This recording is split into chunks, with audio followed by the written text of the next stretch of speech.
Sebut saja Karyo. Karyo biasa bermain dengan teman-temannya di depan rumah Pak Doyo.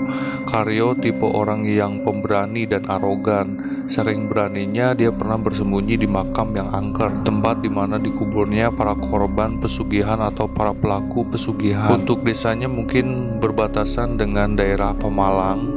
Desa itu diapit oleh sawah yang sangat begitu luas. Konon desa Madang, para pelaku pesugihan sering meneror desa Wangun dengan mengganggu anak-anak kecil. Karyo ini berada di desa Wangun dan memang faktanya desa Wangun lebih maju dibanding desa Madang. Kok bisa? Karena rata-rata hasil pertaniannya selalu berhasil.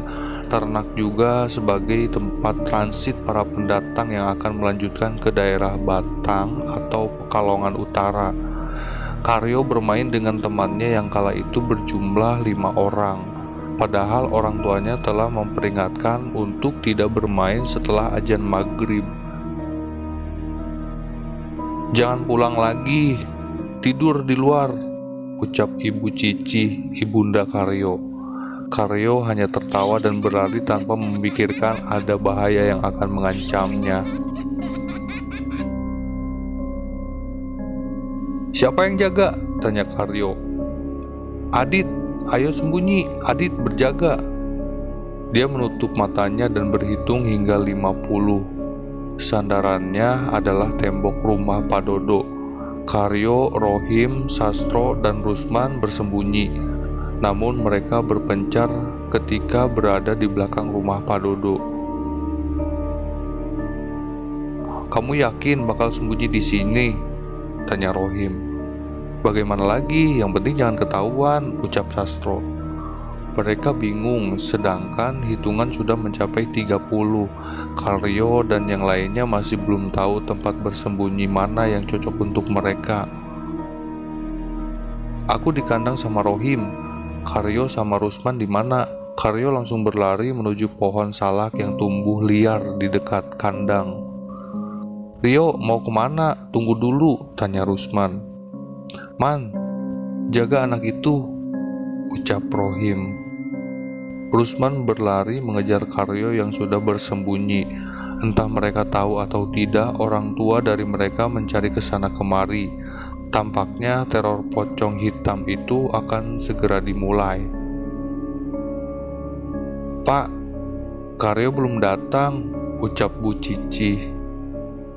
"Di mana?" tanya Pak Suban. "Rumahnya Pak Dodo. Susul sekarang." Sementara itu, Adit mencari mereka yang sedang bersembunyi. "Di mana, yo?" "Di belakang kali," ucapnya.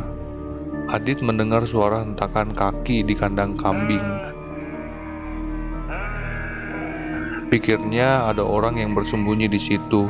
Adit mendekati secara perlahan-lahan.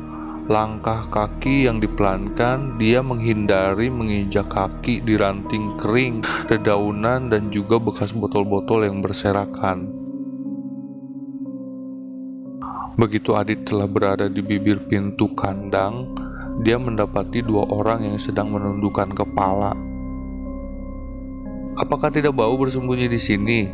Adit berlari ke arah depan rumah Pak Dodo sembari berteriak, "Apel!" Sastro dan Rohim telah ketahuan, kini menyisakan Karyo dan Rusman. "Halah, mudah ya," ucap Sastro. "Carikan 2 lagi," sambung Rohim. Dengan perasaan bangga, Adit mencari Karyo dan Rusman di sekitar kandang. Sastro dan Rohim segera berdiri dan menyambut kedatangan Pak Suban serta Bu Cici. "Nak, Karyo di mana?" Sastro dan Rohim saling gugup. Mereka berdua seperti terpojokan ketika pertanyaan itu dilontarkan kepadanya. Sementara itu, Adit mendapati sesuatu di pohon salak yang berdekatan dengan kandang kambing itu. Di situ, Adit melakukan hal yang sama. Dia berjalan dengan pelan-pelan menghindari dedaunan serta ranting kering. Rusman dan Karyo masih bertahan di tempat itu. Mereka tak tahu bahwa pohon salak itu merupakan awal kemunculan pocong hitam. yang pernah diketahui oleh warga sebelumnya. "Man, banyak nyamuk ya," ucap Karyo. "Keluar aja yuk," ajak Rusman. Karyo hanya menepak tangannya untuk menangkap nyamuk, namun dia merasakan ada endusan napas yang sangat berat. Bau busuk seperti daging terbakar tercium. "Bau apa ini, Man?" Rusman merasakan hal yang sama. Mereka berdua bersamaan menatap ke belakang. Ketika dilihat, pocong hitam.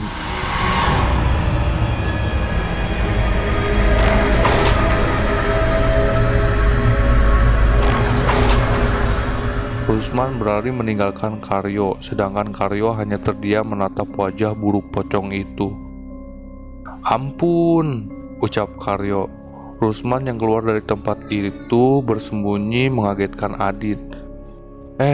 Kenapa kamu berteriak-teriak?" ucap Adit. "Ada pocong hitam," ucap Rusman.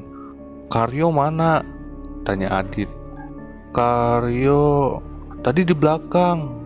Rusman bingung.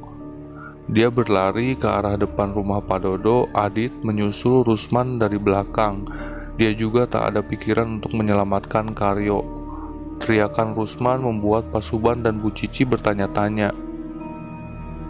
"Nah, ada apa?" tanya Pak Suban. "Pocong hitam." "Karyo ada di mana?" "Karyo tertinggal, aku takut." "Di mana?" tanya Pak Suban.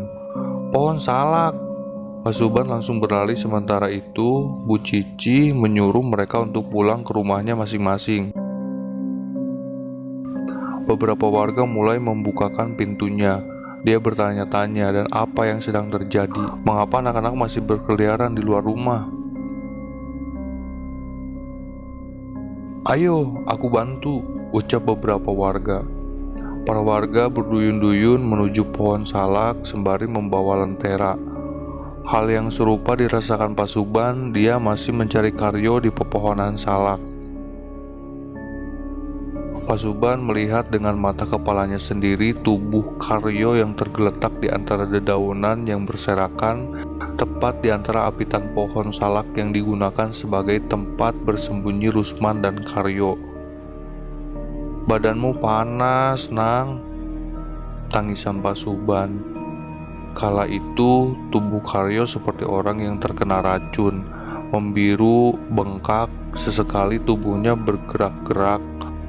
Matanya masih melotot tajam ke arah yang tak dituju. Pak Suban segera mengangkat tubuh Karyo sambil menangis. Para warga yang baru saja datang menanyakan sesuatu yang sedang terjadi. Mereka membantu Pak Suban untuk membawa Karyo ke rumah. Keadaan menjadi kacau. Seluruh warga desa Wangun menuduh bahwa perbuatan keji ini adalah hasil rencana sempurna yang dikirimkan salah satu warga Madang dengan menjadikan anak kecil sebagai korban dengan perantara adalah pocong hitam.